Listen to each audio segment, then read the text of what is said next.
Sorry about that.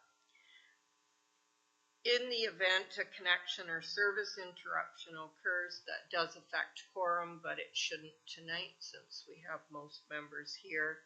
We can break for up to 15 minutes. Applicants, agents, owners, and delegations may also participate virtually. Please ensure that your screen displays your name correctly, your camera is off, and your microphone is on mute until you are called upon to speak. Any public delegation will have 10 minutes to speak to the current application. Any members of the public attending in person, please complete the sign-in sheet at the back of the room in order to receive notifications of the meeting. If you speak on any item, please come to the podium up front and speak into the microphone, and understand that your name will appear in the meeting minutes. If you wish to receive a copy of the committee's decision, please contact the County of Brant Planning Department. This meeting is held in accordance with the provision of the Planning Act, which requires notice of the public information meeting and the public notice sign to be posted. The purpose of this meeting is to discuss minor variance and consent applications and provide those in attendance the opportunity to provide feedback. A copy of the meeting agenda with all related materials is available on the County of Brant website. Once the presentations, public hearing, and question period are complete for each item, if the committee deems it appropriate, they will make a decision which is final following the 20-day appeal period. The order of the delegation are as follows: the planning staff report and recommendation, the applicant agent presentation, questions and discussion, public comments, further questions of clarification, and the decision. I will now take attendance, so please indicate by stating present if you are in attendance. Mary Jane Brown, present. Harry Emmett, present. Bob Hamilton is not at this meeting. Jane Panag, present. Rebecca Smith, present.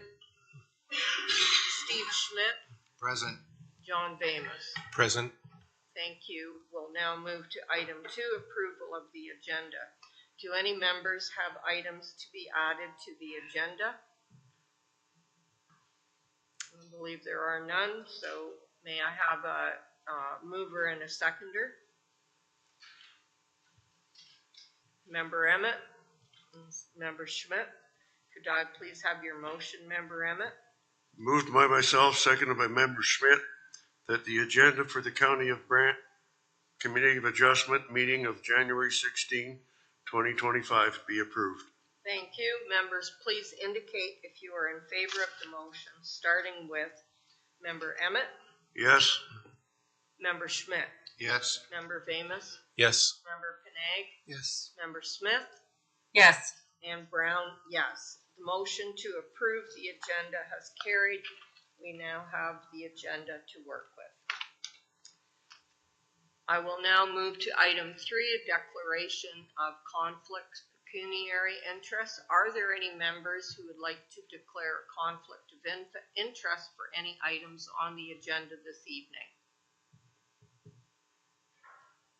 I believe there are none, so we will move to item 4, adoption of the minutes from the previous meetings. Do the committee members have any errors or omissions to note? There are none. I'll now request a mover and a seconder to adopt the minutes from the previous meeting. Member Panag, is there a seconder? Member Vamus, can I please have your motion, Member Panag? Moved by myself and seconded by Member Vamus that the minutes from the County of Brant Committee of Adjustment meeting of December 19, 2024 be approved. Thank you.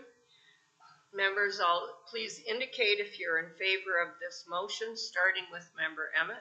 Yes. Member Schmidt. Yes. Member Vamus. Yes. Member Panag. Yes. Member Smith. Yes. And Brown, yes. The motion to adopt the minutes of December 19th, 2024 has carried. I will now introduce item 5.1 for application FV324 LK and turn it to staff for the presentation of the report and the recommendation.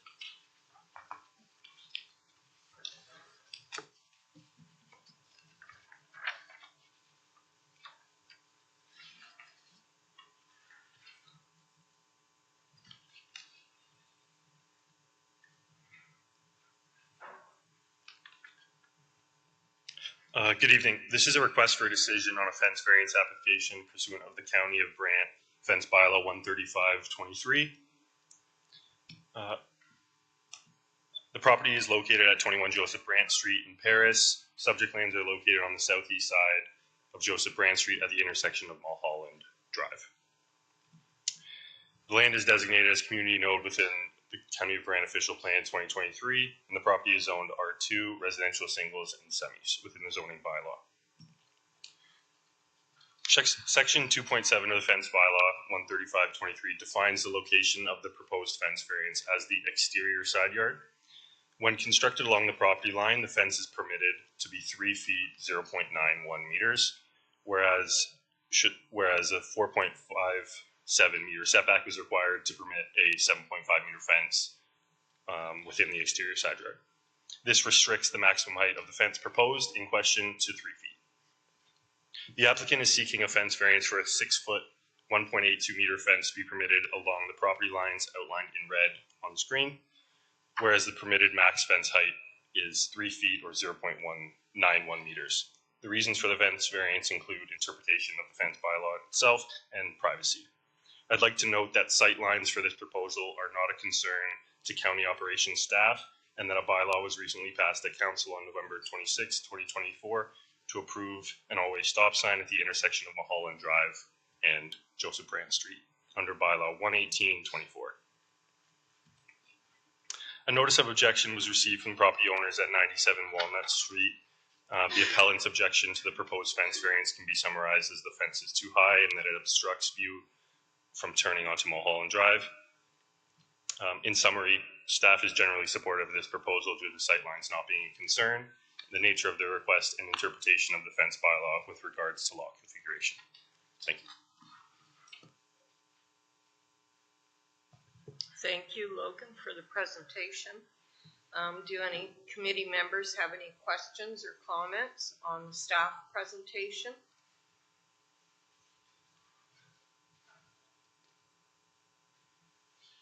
Member Smith, do you have any questions? No.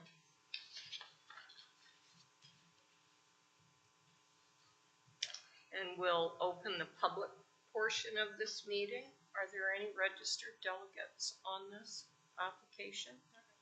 No. Is there anyone who wishes to speak to this?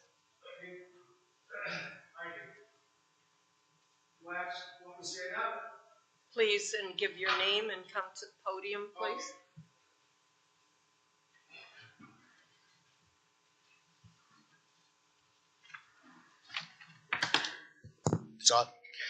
Jeff Johnson. I reside at 97 Walnut Street. Can you bring that picture back up again, please?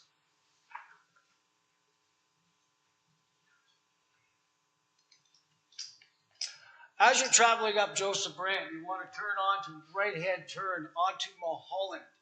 Now, at the corner where they designate where this fence is at the tip of their red pointer, and I understand, I've seen the work going on today as they're setting the back truck up there. Remember, all this has happened since I filed my initial plan. Excuse me, could you please stay at the podium? My presentation, I'm speaking loud enough, so it can still be seen on camera. I'm not doing anything illegal.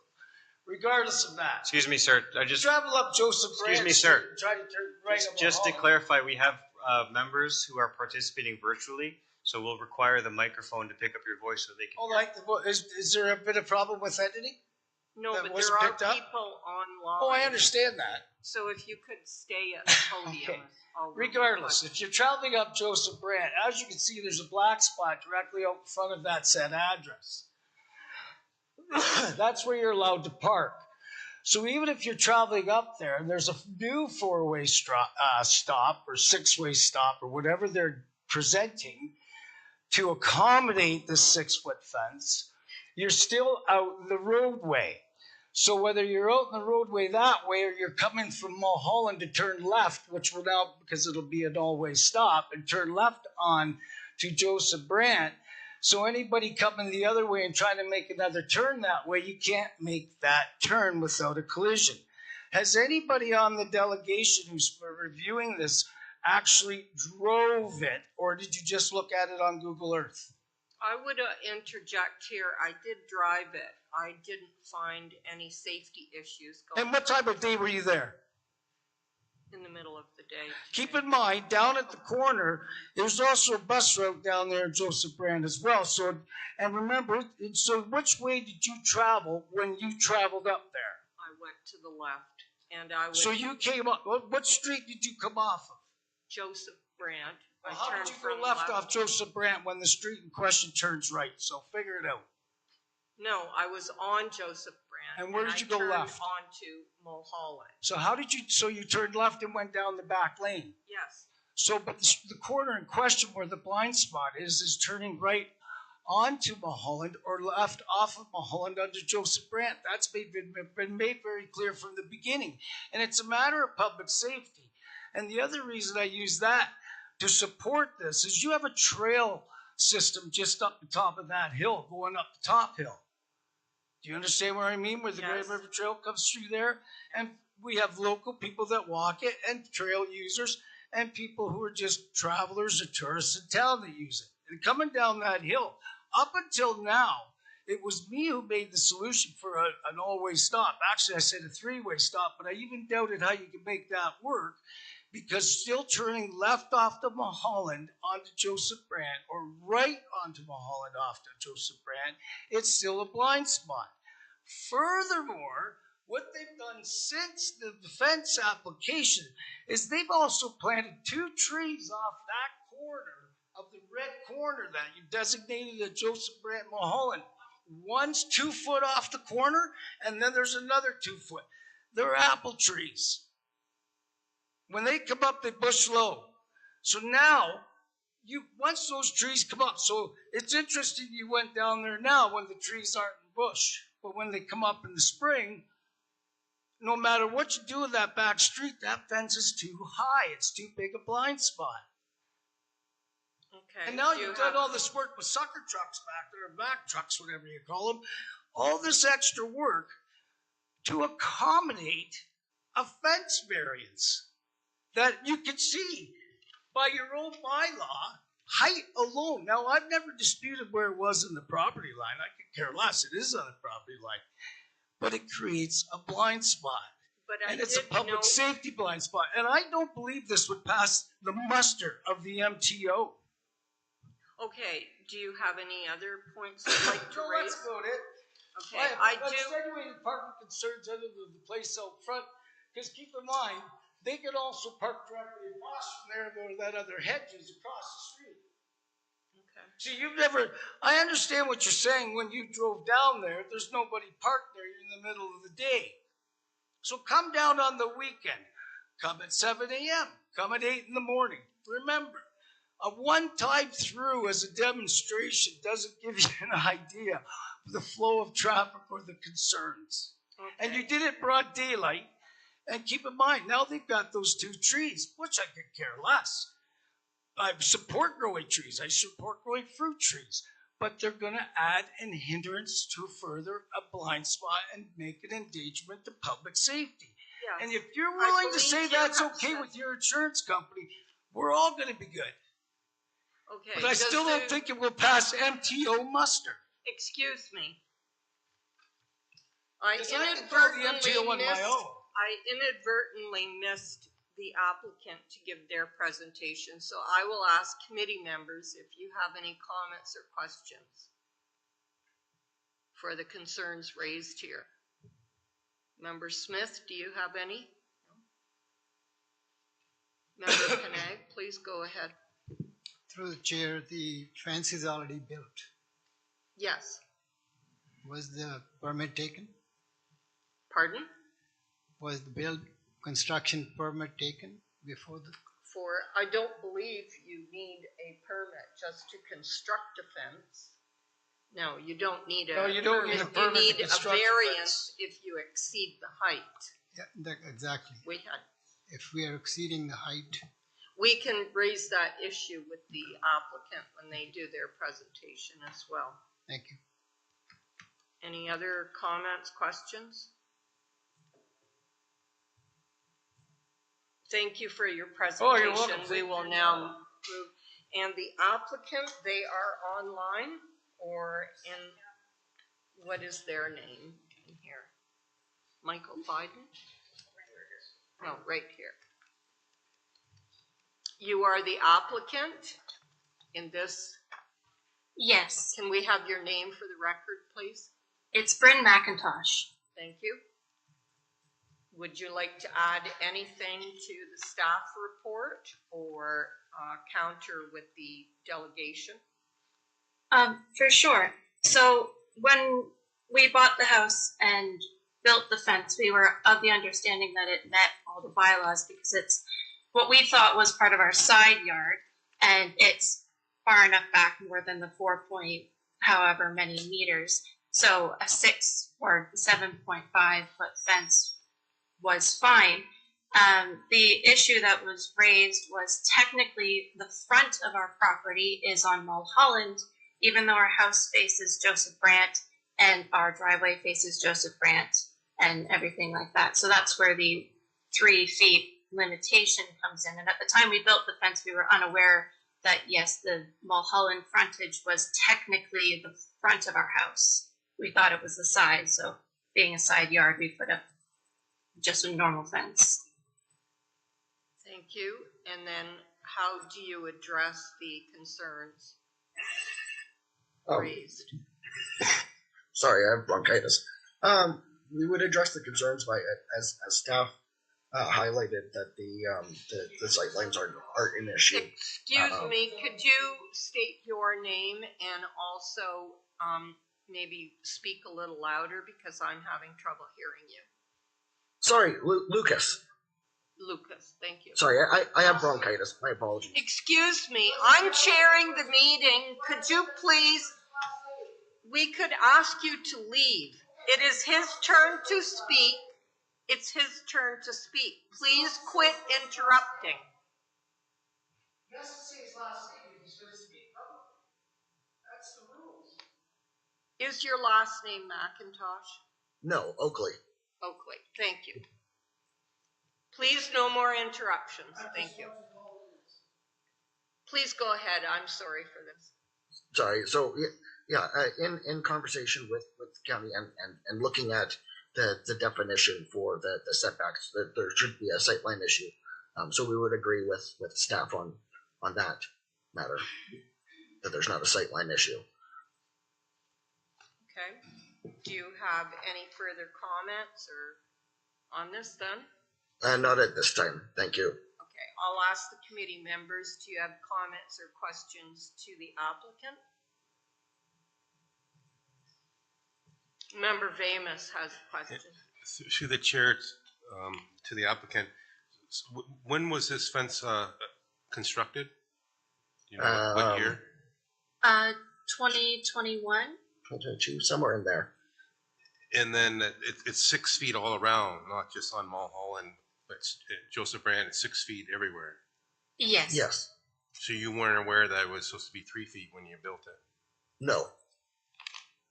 Because it followed as well. There's a number of fences in the neighborhood that are built similarly on other streets, like on Smith Street, so on and so forth. Any other comments, questions? No, thanks. I did note that there are several properties, the street right across, the house right across the street has a fence almost as high, and actually the fence at 97 Walnut is as high as well too, just for my comment. And I noticed I had much more difficulty pulling onto William Street from Joseph Brandt. The cars parked there significantly block your sight line. then I'll ask, are there any other final comments or questions from committee members for either staff or the applicant?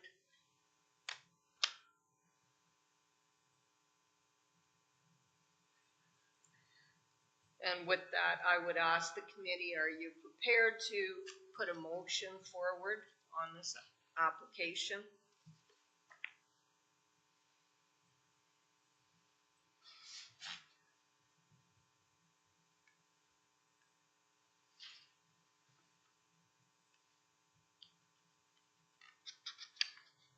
Member Smith, you're muted. Thank you. I'll make a motion to approve application FV224LK as presented in the staff report. Just looking for a seconder. Thank you. Do I have a seconder? Member Panag, you wish to second? Thank you. I will now call, and you did state to approve the fence variance? Yes. Thank you. I'll now call the vote, starting with Member Emmett. There is a motion to approve. Yes. Member Schmidt. No. Member Bamus. No. Member Panag. Yes. Member Brown votes yes. I believe the motion to approve has carried. Thank you. Application FV324LK has been approved.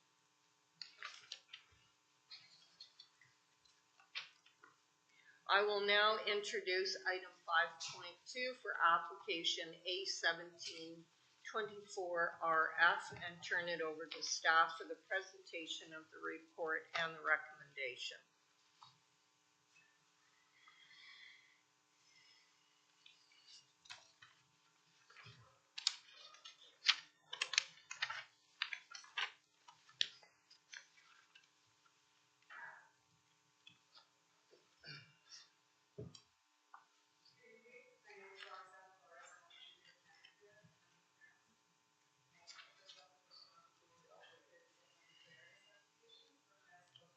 Excuse me, Roxanne. I think your microphone. Thank you.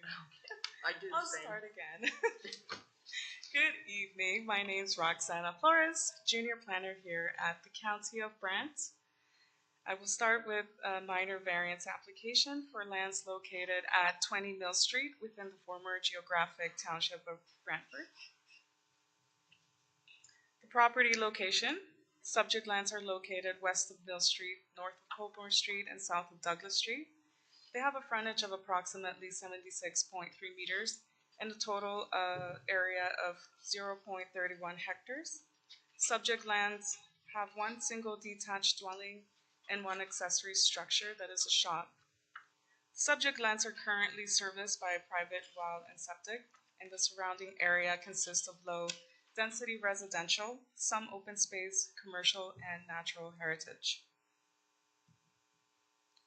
The subject lands are designated rural lands within the County of Brant official plan and are currently zoned rural residential within the County of Brant zoning bylaw 6116.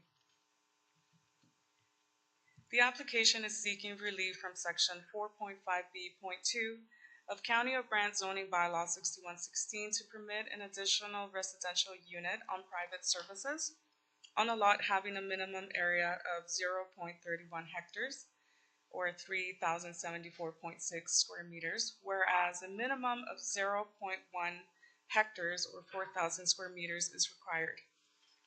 The application is also requesting relief from Table 4.4.1 Accessory Use Regulations of Zoning Bylaw 6116 to permit a lot coverage maximum of 164.5 square meters, whereas 140 square meters is permitted. This would result in a lot coverage of 5.4% for accessories. I would like to note that the applicant has identified space for the septic system as shown on the site plan. The property currently has a modular home, which is not the additional residential unit being proposed. As part of the application, an architectural drawing of the proposed area was submitted. The owner is establishing a new home business and is using the current modular home as a prototype. And this existing modular home is temporary and will be removed within a month. Just want to note that due to the Canada Post strike, the notice of this application was circulated via newspaper and advertised in the Brantford Expositor on December 19th, was also posted on the county's active application webpage. And also would like to note that no public comments have been received during the review of this application. As a result of the minor variance review, staff is of the opinion that the request is in keeping with the general intent of the County of Brant official plan and zoning bylaw. The proposal is appropriate and meets the 4 tests outlined in the Planning Act, as it provides adequate servicing, has minimal impact on the surrounding properties, and existing lot is similar in size to other in the area. The variances will allow for the construction of the additional residential unit as an accessory to the principal dwelling, and the lot will meet zoning requirements with sufficient space.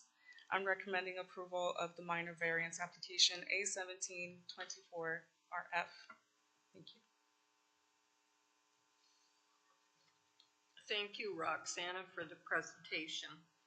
Do committee members have any comments or questions to staff on this application?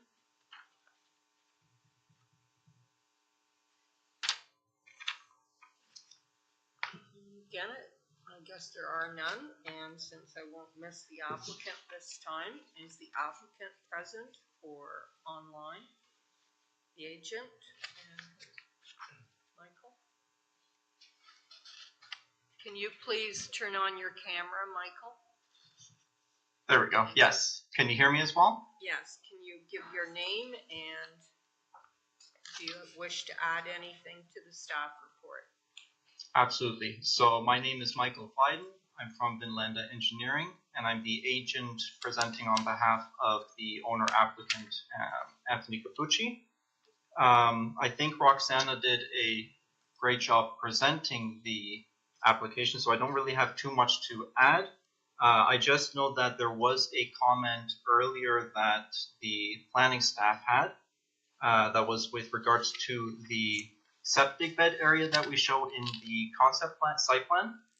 And I just wanted to clarify that the neighboring property wells are like significantly further away from the proposed septic bed location, so it definitely will not affect the neighboring properties. Thank you. Do committee members have any comments or questions to the agent?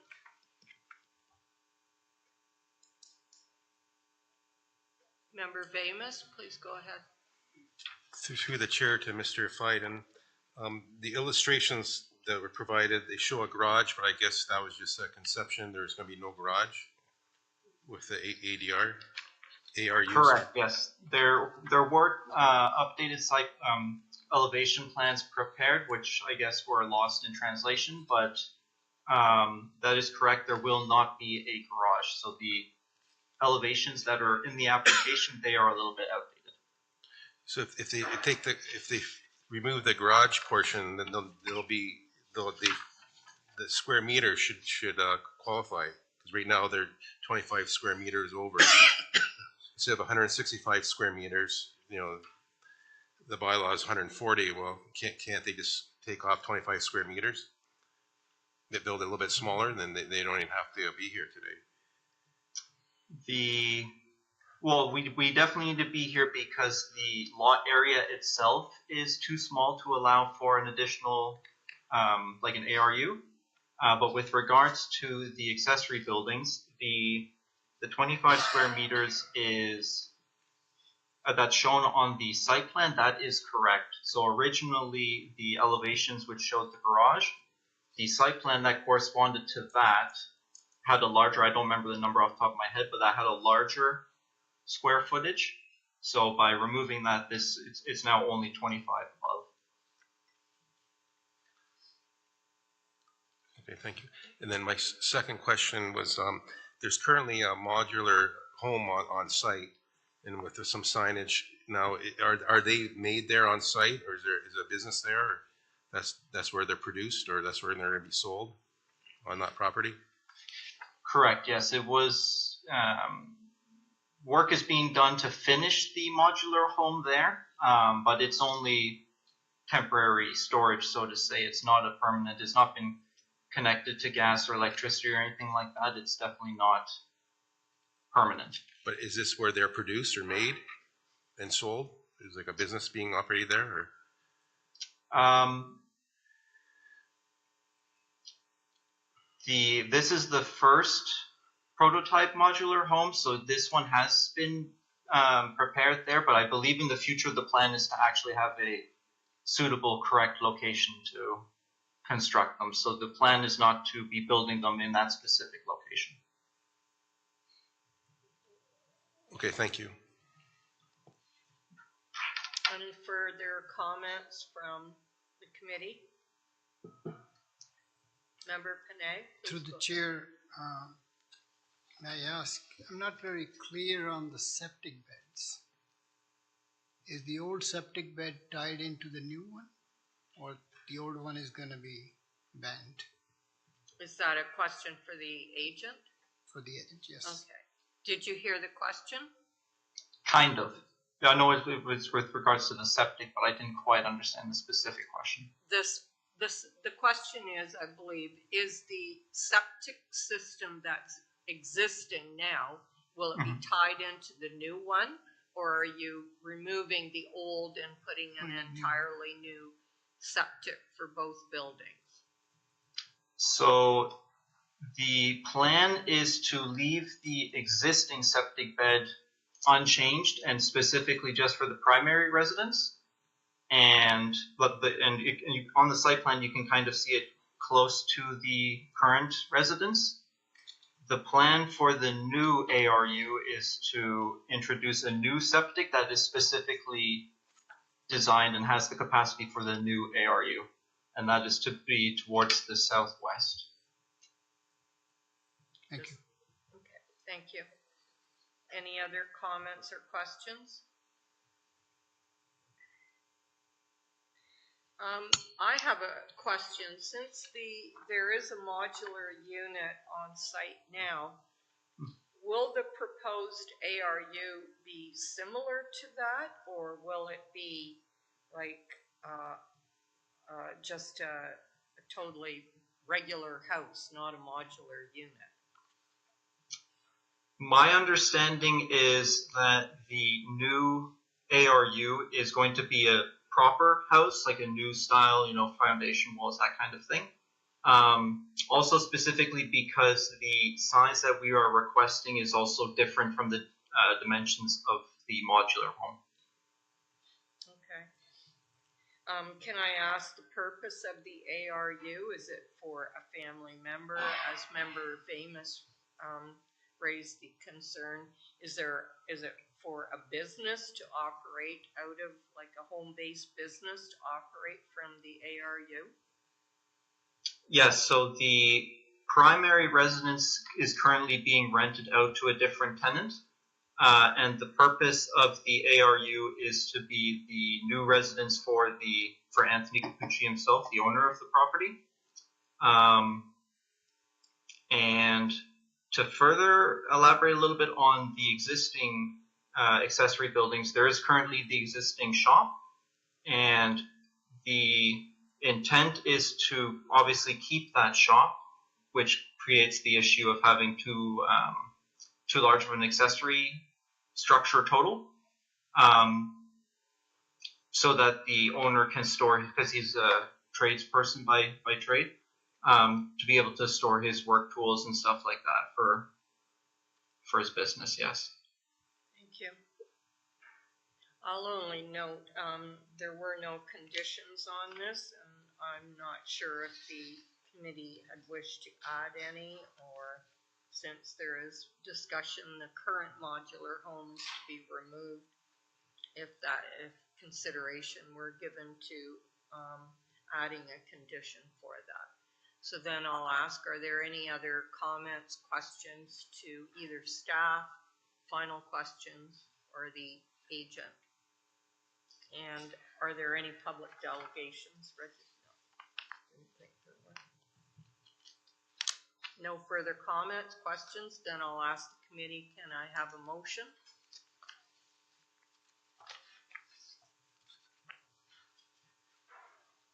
Member Emmett, please go ahead. Moved by myself, second by Secretary, that application A17-24-RF be approved.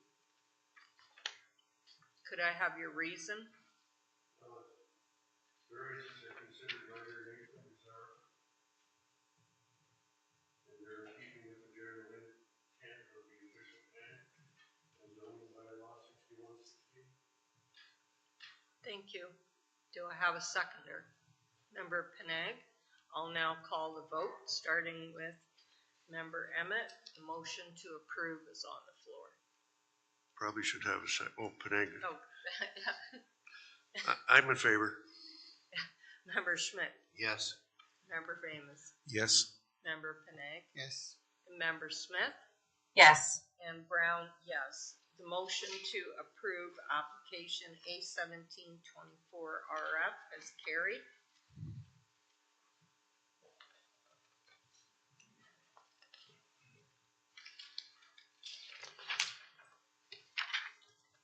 And I will now introduce item 5.3 for application B1924F and turn it over to staff for the presentation of the report and recommendation. Thank you. This is a consent application for lot line adjustment for lands located at 15 11th Concession Road within the former geographic township of Burford.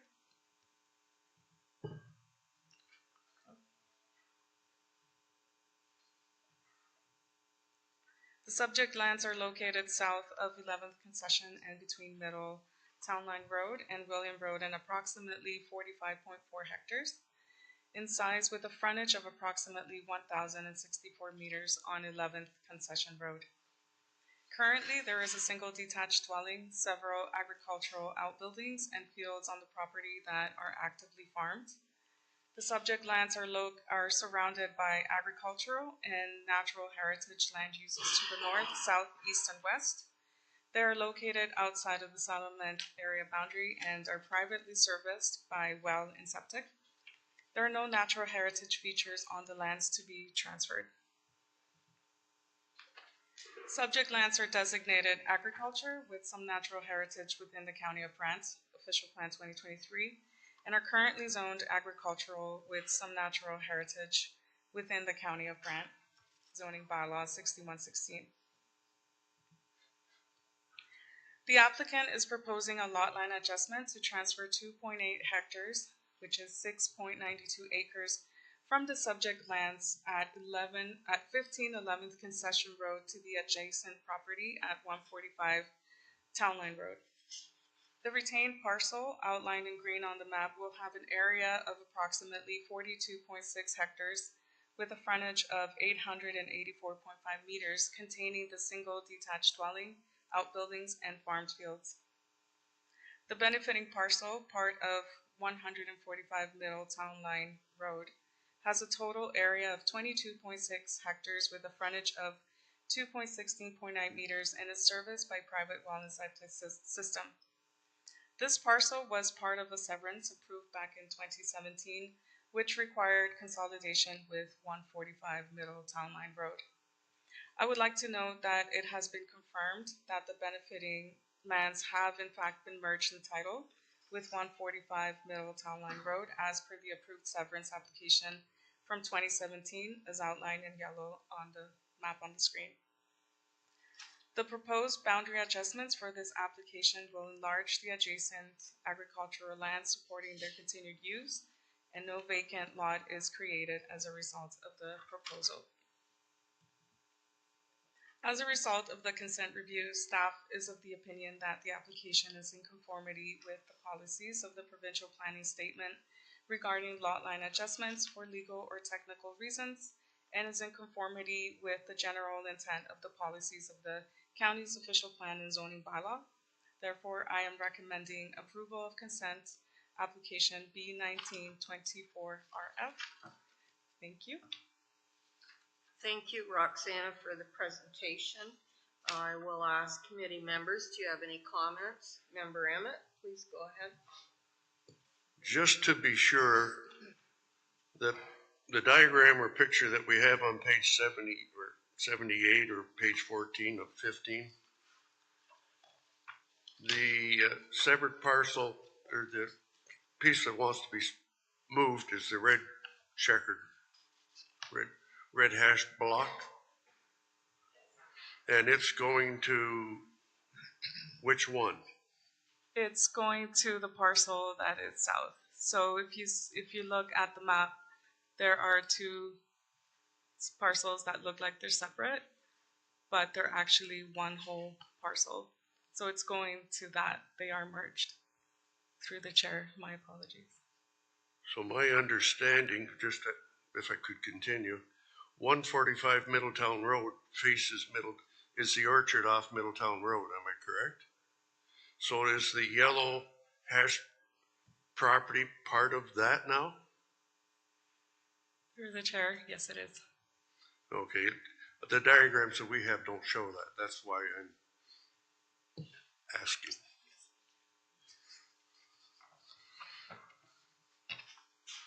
Any other comments, questions from committee members? Member Panay, go ahead, please. Through the chair, I'm a bit confused. Which side is going to be the access? Which road? Is it going to be to the Middletown Line Road or to the Hatchley Road? Through the chair, I'm sorry, can you repeat the question?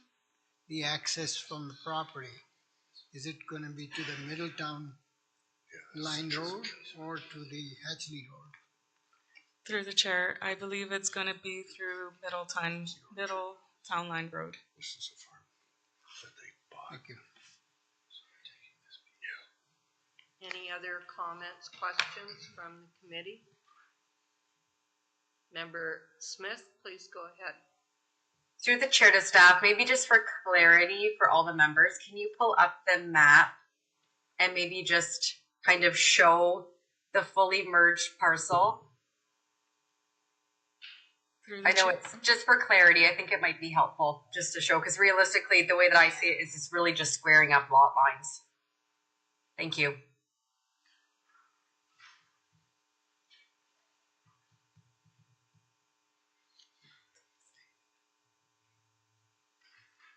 Do you have any further questions on it? I was maybe just looking for staff to kind of explain it a little bit to the committee in terms of kind of the benefiting lands, which is the yellow hatch, is actually attached currently to the orange hatch lines there. So we're just looking to add the red to that full merged parcel, which has already happened. I just want to make sure that's the understanding. Through the chair, that is correct, yes. Thank you. Thank you. Any other comments or questions? I only noted on the one, the input from different departments. On page 7, there was a note from GIS that a civic address will be required. I don't believe that's necessary because there's no change. Okay, thank you. And I think that was the only thing I noted. Are committee members okay? Any comments or questions on the conditions? Member Vamus? I just had a comment on the first page of the report. It shows 2,800 square meters to be added, but I think it's like, which is like less than an acre, but I think it should be, it's almost 7 acres. The red portion that we're severing and adding to the benefiting lands is just under 7 acres, but I think originally it shows 28 square meters, which I think is a typo. Maybe it should be 28,000. Okay. You know, because that's less than an acre. Right. That might just be a typo, I think. Okay.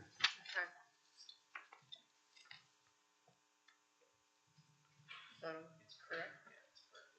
It's corrected, it's 2.8 hectares in the summary. Yeah, it should just be 2.8 hectares there. And I would only add, I believe in previous meetings, no, it's a lot line adjustment, so it doesn't fall under it. No. Okay. Any other comments, questions then? And there are no public delegations or anyone in public wishing to speak to this application? No.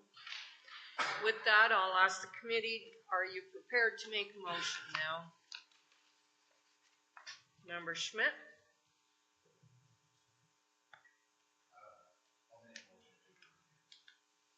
Could I have your reasoning? Moved by myself and second, looking for a seconder. The application B19-24-RF be approved, noting that it meets the criteria as far as lot line adjustment, and it's consistent with the policies of the provincial planning as well as the 9 points that come with it as far as our recommendations are concerned. Thank you. Is there a seconder? Member Panag? I'll now call the vote, starting with Member Emmett. Yes. Member Schmidt? Yes. Member Vamus? Yes. Member Panag? Yes. Member Smith? Yes. And Brown, yes. The motion to approve application B1924RF has carried. The application is approved. Thank you. And I will now introduce item 5.4 on our agenda for application B21-24RF and turn it over to staff for the presentation of the report and the recommendation.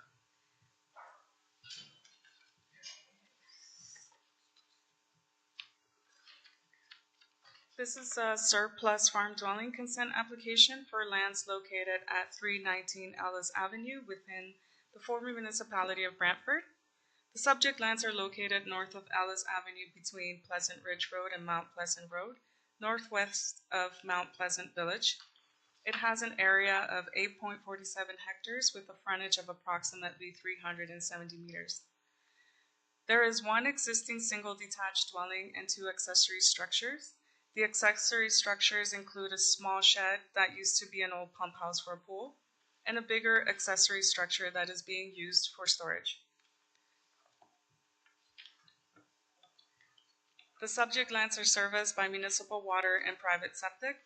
There are no natural heritage features on the lands to be severed as a surplus farm dwelling.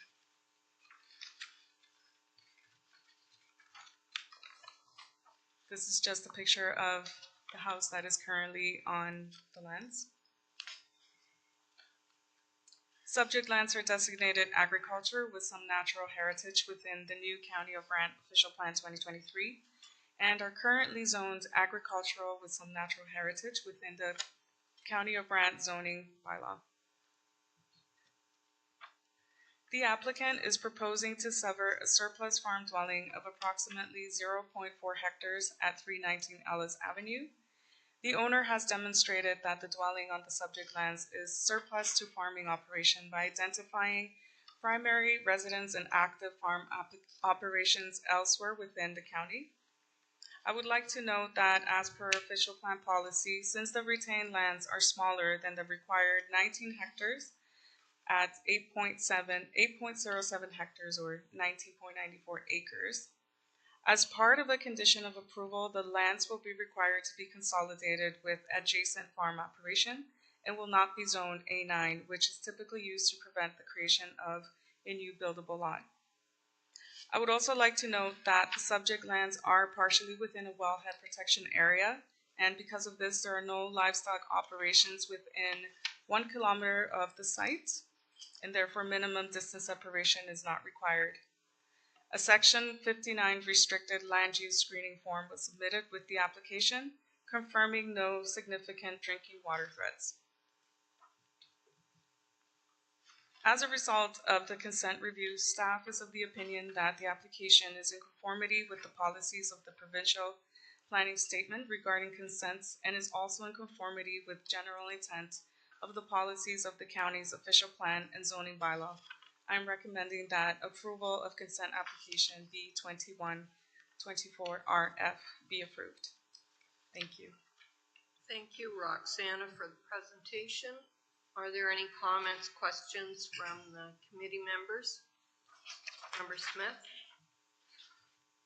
Through the chair to staff, have there been preliminary discussions with the applicant about what abutting parcel they're proposing to consolidate with?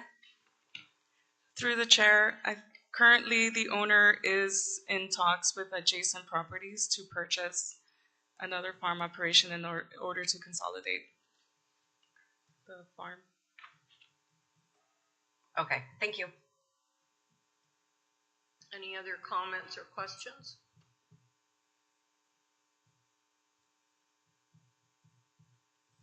Member Emmett? So there isn't really an adjacent property for this to join at present time? My question too, is there? Through the chair, there are talks right now. The owner is trying to see if he can purchase an adjacent property in order to consolidate.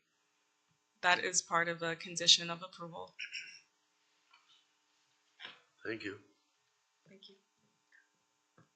Any other comments or questions? I have a comment question. I don't think we've, at least I can't remember coming across an application where we're severing it as surplus, but like, does the applicant own property in the area that's abutting this site? Through the chair, the owner does not own property that's abutting the site, but he does own other properties within the county of Brant. So correct me if I'm wrong, under the condition 3, if we allow the severance and there is no parcel for it to be merged with, what happens? Through the chair, then it would not meet the policy of the official plan, and therefore it would not be able to go through. Normally, wouldn't the applicant bring it forward when they have a property, they purchase another property and they want to put them together, and that's how the house becomes surplus? So this is, yes, if you could clarify what we're doing. Through you, Madam Chair, I understand this is a bit odd looking to the committee at this stage. The committee would be aware that our new official plan is in effect as of October.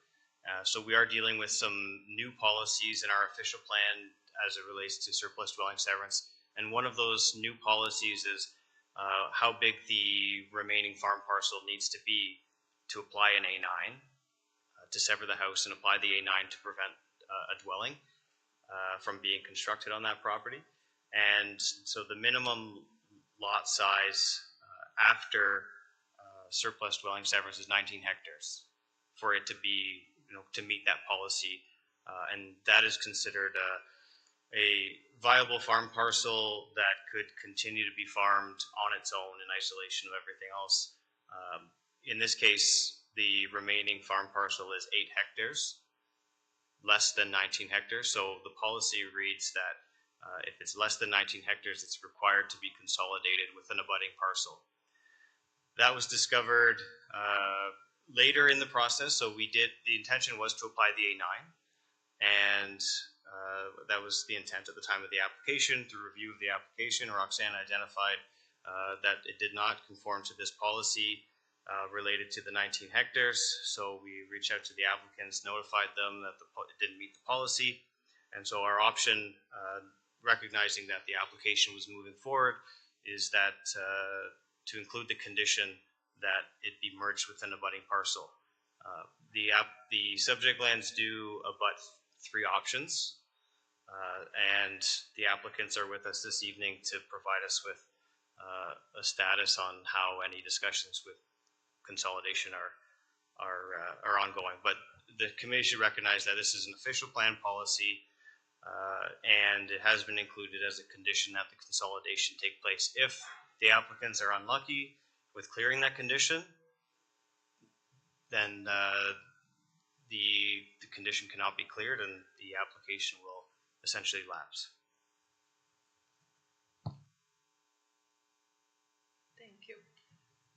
Any other comments, questions from the committee members on those points? Then I'll ask, is the applicant or agent present?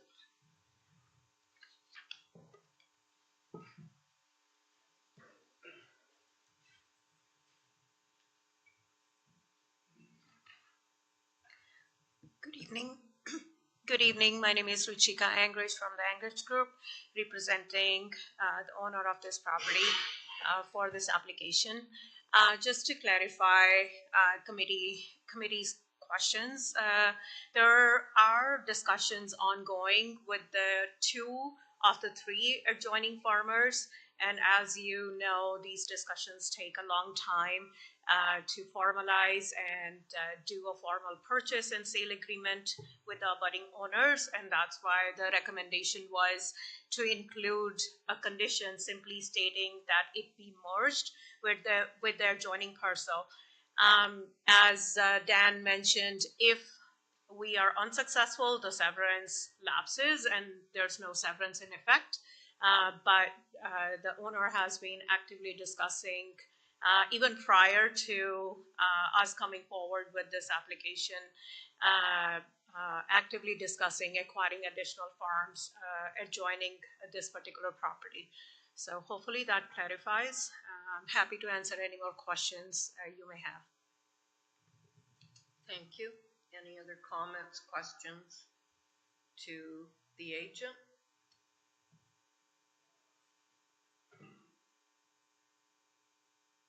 There are none.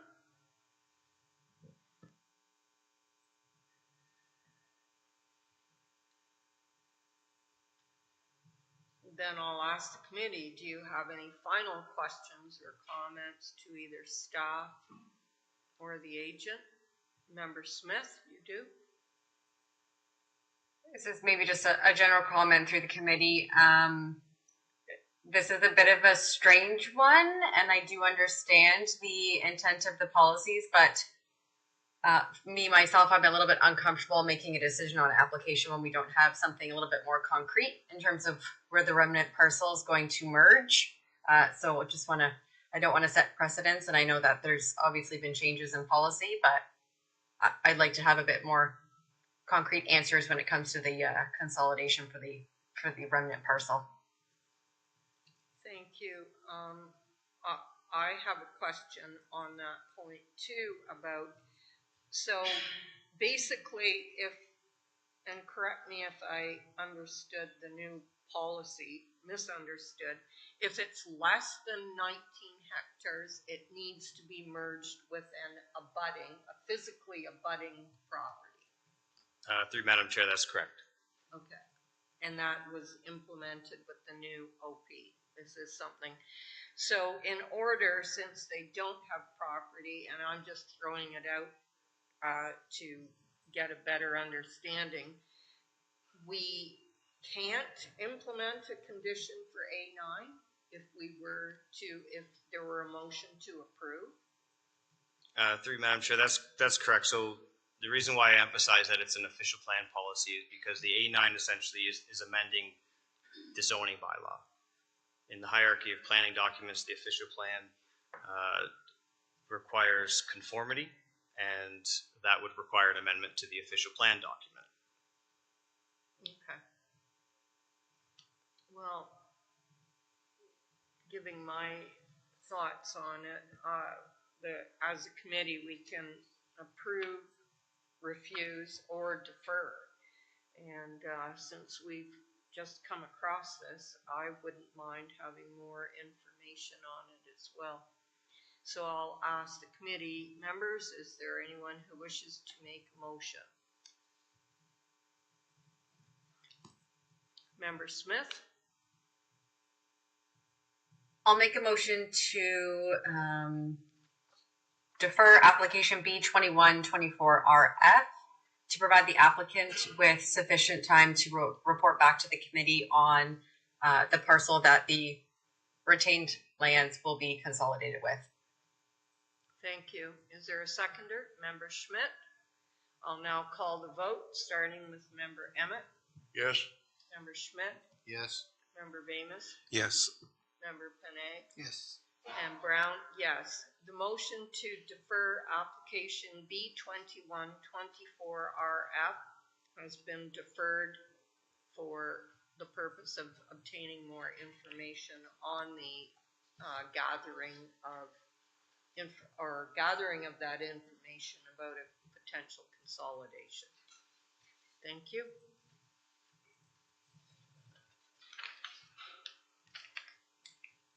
And I will now introduce item 5.5 for application B23 and 2424LK and application A1924LK and turn it over to staff for presentation of the report and the recommendation.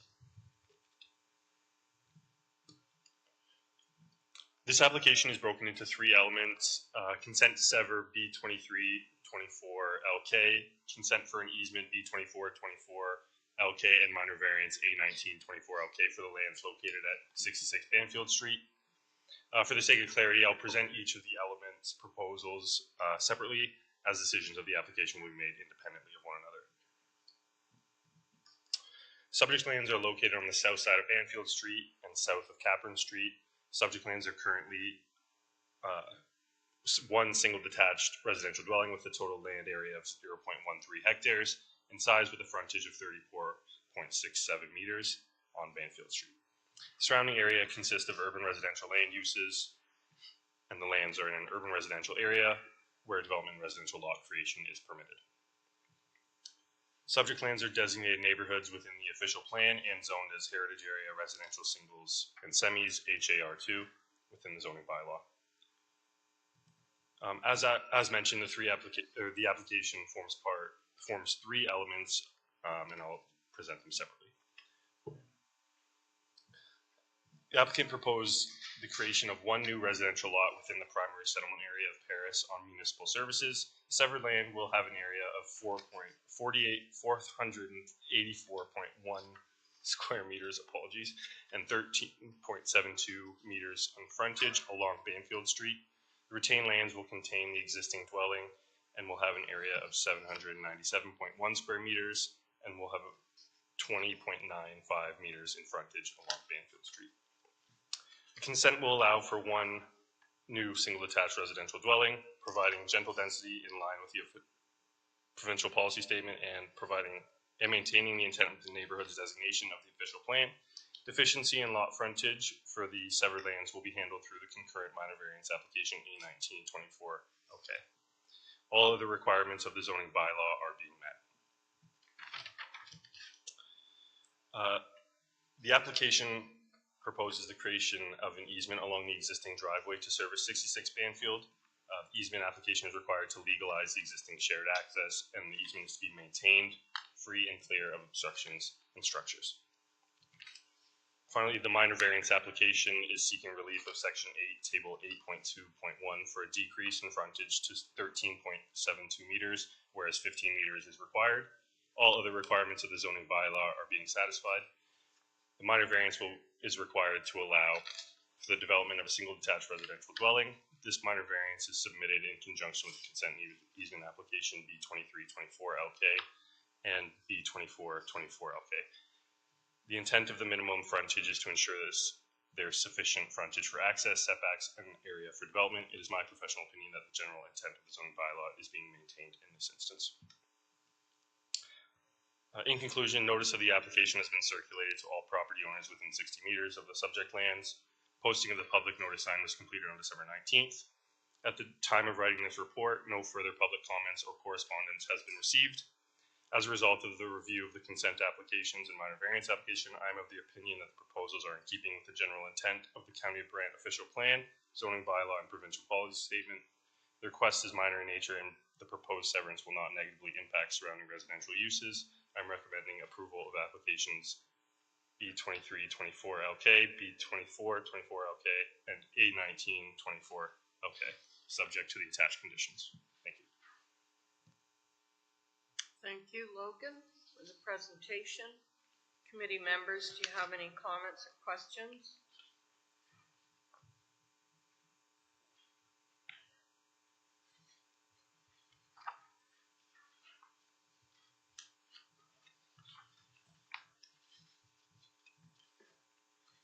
I have a question. I thought you said the easement benefits 66 Banfield for the driveway. Is it 62 or 66?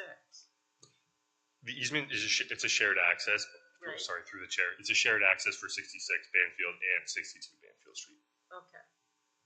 So it's benefiting both of them. That's correct. Yeah.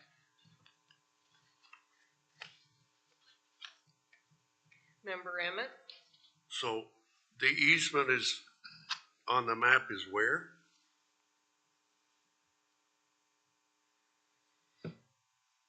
Can you put it up again? Yep. Through the chair. The easement on the map is on the, if you're looking at the screen, the right side of the screen, part 3 and part 4. If I may ask that, then to get to 62, they have to cross 66 to get to it? Through the chair. It would be a shared easement. But the houses are between 66 houses. Is 66 part 2 or part 1? Through the chair. 66 is part 2, and 62 Banfield is on the east side of the part 3, part 4. It's just kind of out of that photo, out of that frame.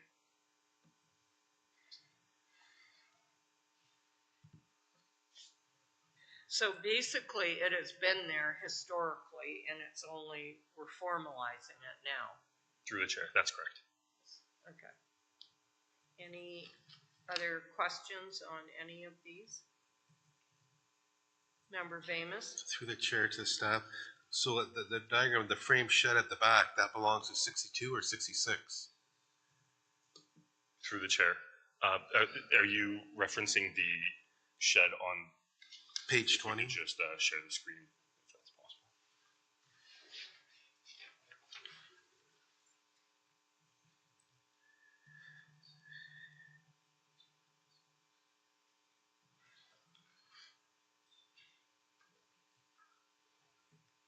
That's 162. Could you please repeat the question? Yeah, on page 20, there's a frame shed. Does that belong to 66 or 62? Through the chair. It's my understanding that that shed is owned by 66 Banfield.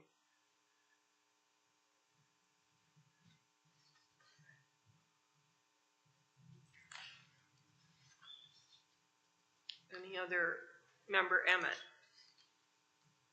So am I understanding there's no direct driveway to get to the new lot that we're going to create? Through the chair, as of right now, no, there's no driveway for the creating or the severed portion, severed lot. That will be established through the building permit and access with operations. So clarification, then the right of way or whatever we're granting just has to deal with 66, not part 1. That's correct. Thank you. Now I'm clearer. And following that, I know we have side yard setbacks in that. The severed lot requires a severance, correct? Or a severed lot requires a minor variance. Through the chair, Because it that's doesn't correct. meet the frontage. So there's no way we could make the front, because I wondered that about a driveway, it looks very tight.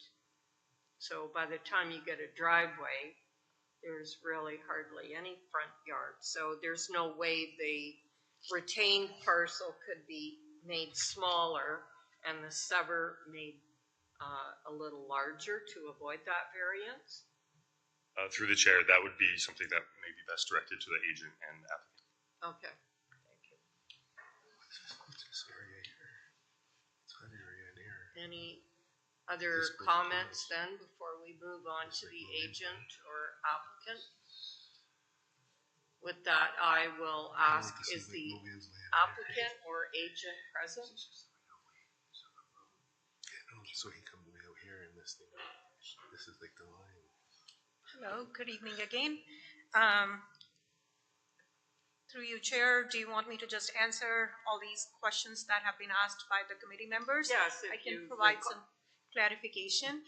So there is an existing driveway between the two neighbors on 62, which is roughly to the east of this existing house on 66. So the two neighbors share the driveway, and there's an easement that is required to formalize that, and that's what is being proposed as one application. The second application is to sever as an infill lot, which is the part 1 on the drawing itself. The third application, which requires a minor variance for the new severed lot for the reduced lot frontage of 13.72 roughly meters, which is about 45 feet. And it is a large enough to accommodate a driveway as well as a large size home. We have provided some conceptual kind of a grading, not so much a plan, but showing the maximum house size can be fitted onto that lot. And it meets all the other requirements of the zoning bylaw, both the severed and the retained lot. With respect to the frame shed that is on the property that has been relocated, if you can see on the survey, there's an encroachment of the existing pool and some deck pieces that were encroaching onto CN lands. At the time of the submission of these applications, we had secured an easement agreement with CN Railway. But since the applications were submitted, we've had discussions with county staff and removed the pool and the deck that was encroaching onto CN lands. So there's no longer minor variances for those existing structures are required. And we have provided the proof, and hence the revised application reflects that. But the drawing, the survey was not updated in the interest of time. So hopefully that clarifies a lot of things. I'm happy to answer any more questions. Thank you. Any other comments, questions from committee members?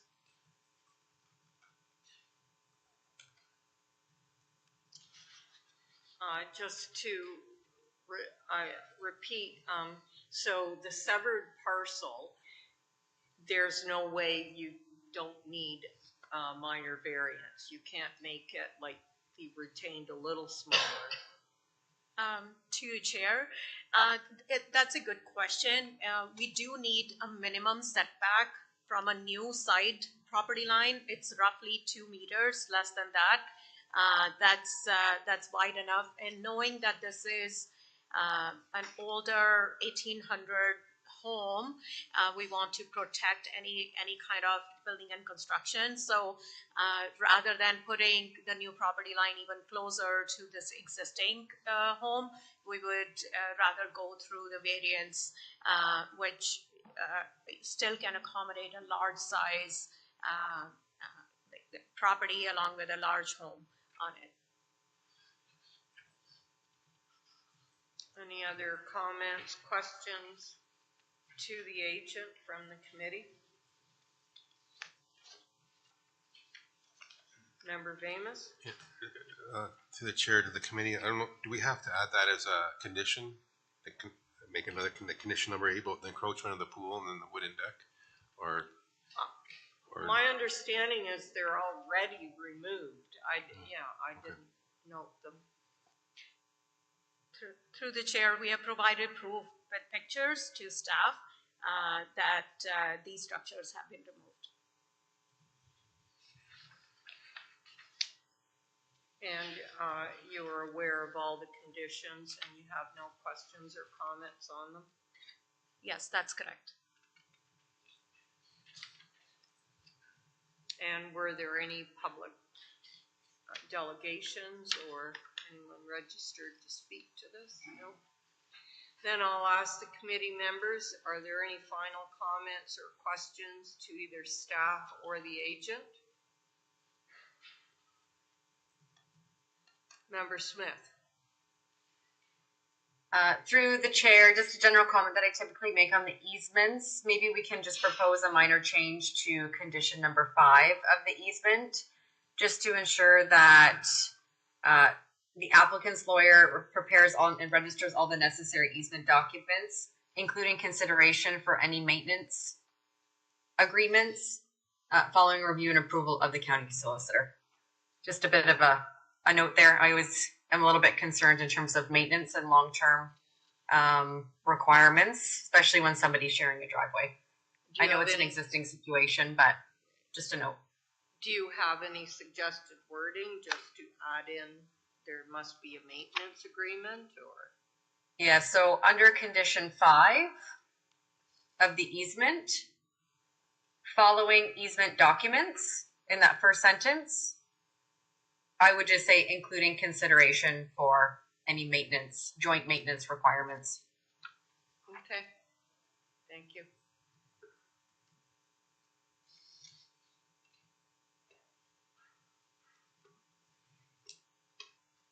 Okay.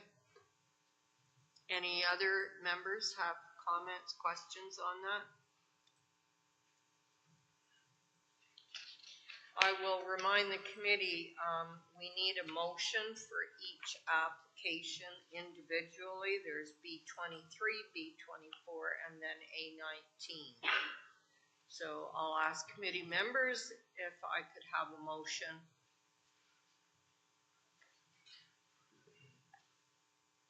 Member Smith, please go ahead. I'll make a motion to approve application B2324LK as the application is consistent with the provincial planning statement and conforms to the county official plan and zoning bylaw, subject to the conditions that are included in the staff report. With the modification of condition 5 to the. I think that's on the next one. Oh, okay, good, because your motion, you said B23 and 24, or was it B23-24? Sorry, B23-24. Okay, thank you. We have a motion for B23-24. Member Emmett, you wish to second? Thank you. I'll now call the vote, starting with Member Emmett. Yes. Member Schmidt. Yes. Member Bamus. Yes. Member Panag. Yes. And Brown. Member Smith. Yes.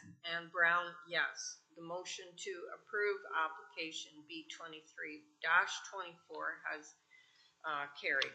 Then I will ask Member Smith, can you provide the motion for application B24? And then I'll also make a recommendation to approve application B24-24LK, subject to the conditions, the amended conditions as stated for number 5, requiring consideration for maintenance review for maintenance considerations, as the application is consistent with the provincial planning statement and conforms to the general intent of the county official plan and zoning bylaw. I'll only ask, did you want the word joint in there for the maintenance considerations, or? We can include joint. Yeah, we can do that. Okay, thank you. And Member Emmett, would you like to second it again, this one? Thank you. I'll now call the vote, starting with Member Emmett. Yes. Member Schmidt. Yes. Member Bamus. Yes. Member Panay. Yes. Smith. Yes. And Brown, yes. The motion to approve application B24-24LK has carried. And Member Smith, would you like to provide the motion for application A19-24LK? I'll make a recommendation to approve application A19-24-LK as the application meets the 4 tests of the Planning Act, subject to the conditions in the staff report. There were conditions, I didn't think I saw any. Okay. Member Emmett, would you like to second? Yes. And I'll now call the vote, starting with Member Emmett, Yes. Member Schmidt, Yes. Member Bamus, Yes. Member Panay, Yes. Member Smith, Yes. and Brown, yes. The motion to approve application A19-24-LK has carried. So that all applications were approved. And I will now introduce the item 5.6 for application B22-24LK and turn it over to staff for the presentation of the report and the recommendation.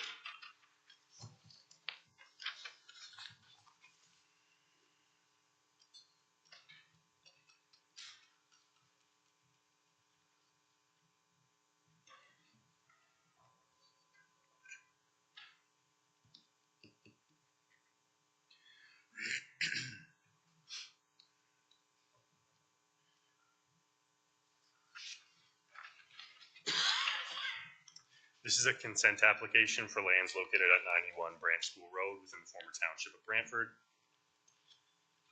Subject lands are located on the southwest side of Brant School Road, west of West Harris Road and the Brant School Road intersection. The subject lands are approximately 71.5 hectares in size with frontage of approximately 702 meters along Brant School Road. Both the severed lands and the retained lands have existing access from Brant School Road. The subject lands are privately serviced and the surrounding land uses include agricultural, rural residential, and natural heritage. Subject lands are designated agricultural and natural heritage within the 2023 official plan and zoned agricultural and natural heritage and rural residential within the zoning bylaw. Due to previously approved rezoning applications at BA 26-23-ES and the transition policies of the 2023 official plan, this consent application is subject to the policies of the 2012 official plan, of which the lands are designated natural heritage, agricultural, and rural residential. The applicant is proposing a severance located at 91 Brant School Road for the creation of a 0.95 hectare residential parcel with 76 meters of frontage developed with the existing single detached dwelling and retain the vacant agricultural lands. Both the severed and the retained lands meet the necessary zone requirements for lot area and lot frontage. The lot creation is considered to be compatible and consistent with within the context of the site and its surrounding area. As mentioned, related zoning bylaw amendment applications at BA 26-23-ES was recently approved by council under bylaw 3724 to rezone a portion of the subject lands from agricultural to rural residential in order to align with the official plan designation. Notice of application was circulated to all property owners within 60 meters of the subject lands. Posting of the public notice sign was completed on December 17, 2024. At the time of writing this report, no further public comments or correspondence has been received. As a result of the review of the consent application, I am of the opinion that the request is in keeping with the general intent of the County of Brant official plan and zoning bylaw. The request is minor in nature and proposed severance will not negatively impact surrounding residential uses and agricultural uses. I'm recommending approval of this application B22-24-LK, subject to the attached conditions. Thank you. Thank you for the presentation, Logan. Are there any comments, questions from committee members?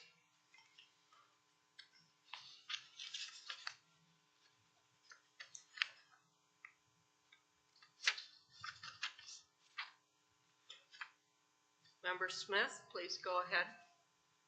Through the chair to staff, just confirming there's been nothing from Grand River Conservation Authority on this in terms of comments or any discussions?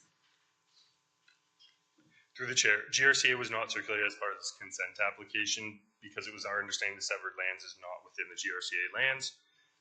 As part of the previously approved zoning applications, GRCA had no objections to rezone the subject lands for a future severed lot. Okay, so if I might just follow up, so it's not in the regulation limit for the Conservation Authority? That's correct. Through the chair. Thank you. Any other comments or questions to staff on this?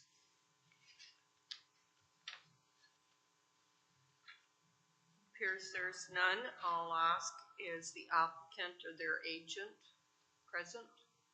There is. Could you please come up?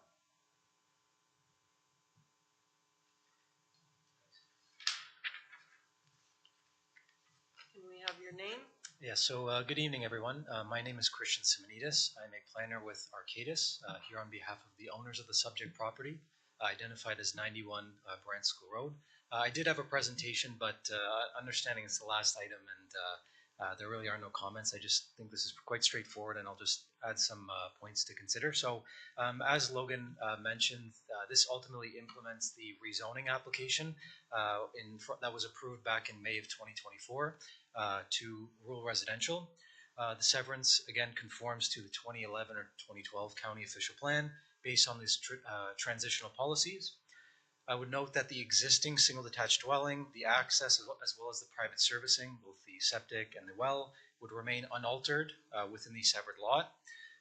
It's also noted, and like Logan had mentioned, is that the severed lot is located outside any of the natural heritage features, as well as the GRCA regulated area. Both the severed and retained land meet the minimum lot requirement and lot frontage requirements as part of the zoning bylaw. And certainly we believe that the recommended conditions of approval are acceptable and concur with staff's recommendation for approval. So that's it for my presentation, and certainly happy to answer any questions. Thank you. Are there any comments or questions from committee members to the agent?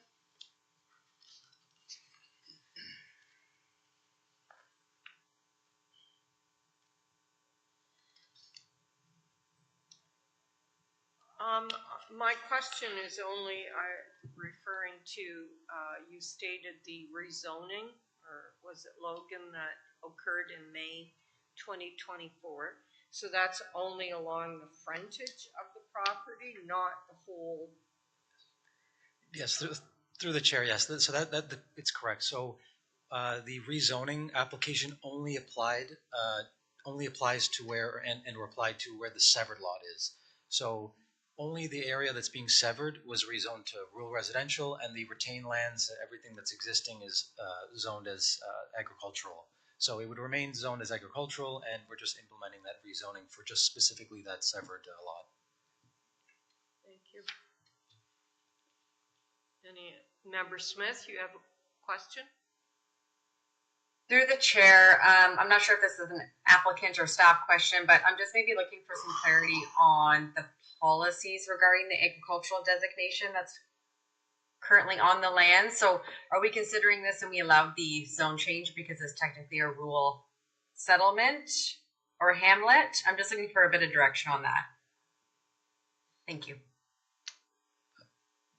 I can certainly address that. I mean, maybe Dan can follow up. So through the chair to the committee member.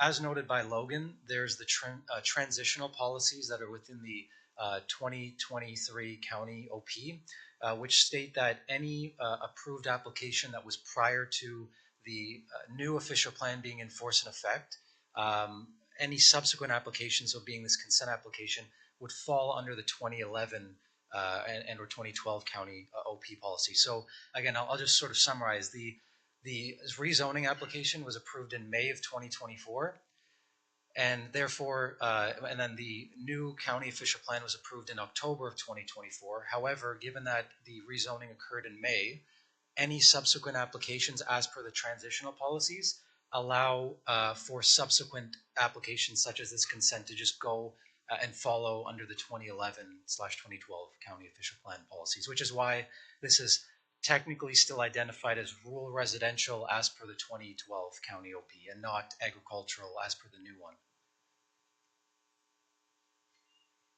So I hope that clarifies that. And I don't know, maybe Dan, if there's any further confusion, I'm sure Dan can answer that.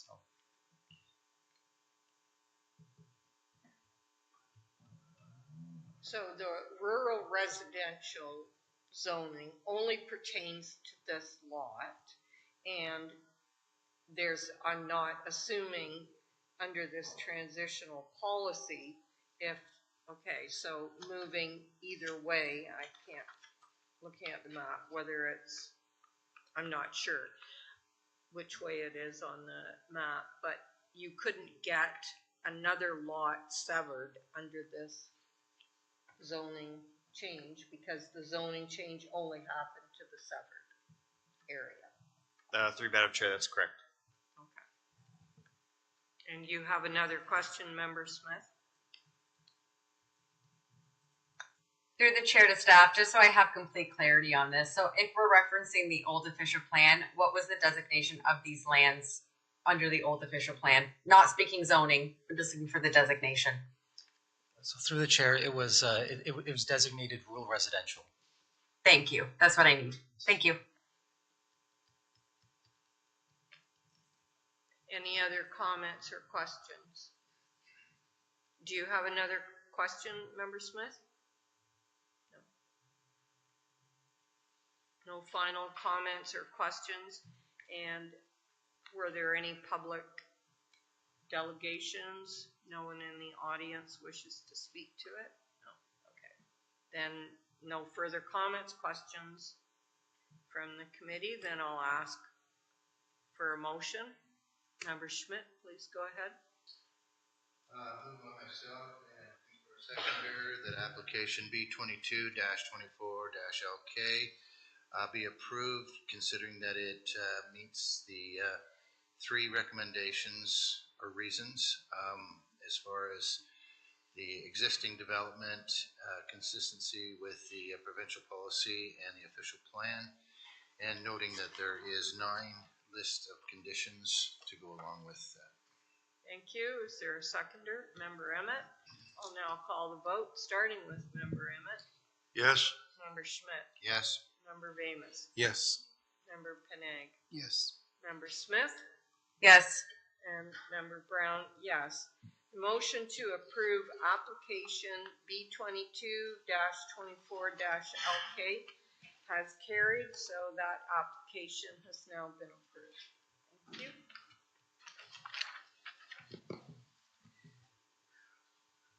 And I will note item 6 on our agenda. The next meeting is scheduled to be on February 20th, 2025, and again will be a hybrid meeting starting at 6 p.m. We'll move to adjournment for item 7. May I please get a motion to adjourn the meeting? Member Emmett, seconder. Please state your motion. Moved by myself, seconded by Member Schmidt, that the meeting of January 16, 2025 be adjourned. Thank you. All those in favor, raise your hand. Member Smith, are you in favor? Thank you. The meeting is now adjourned.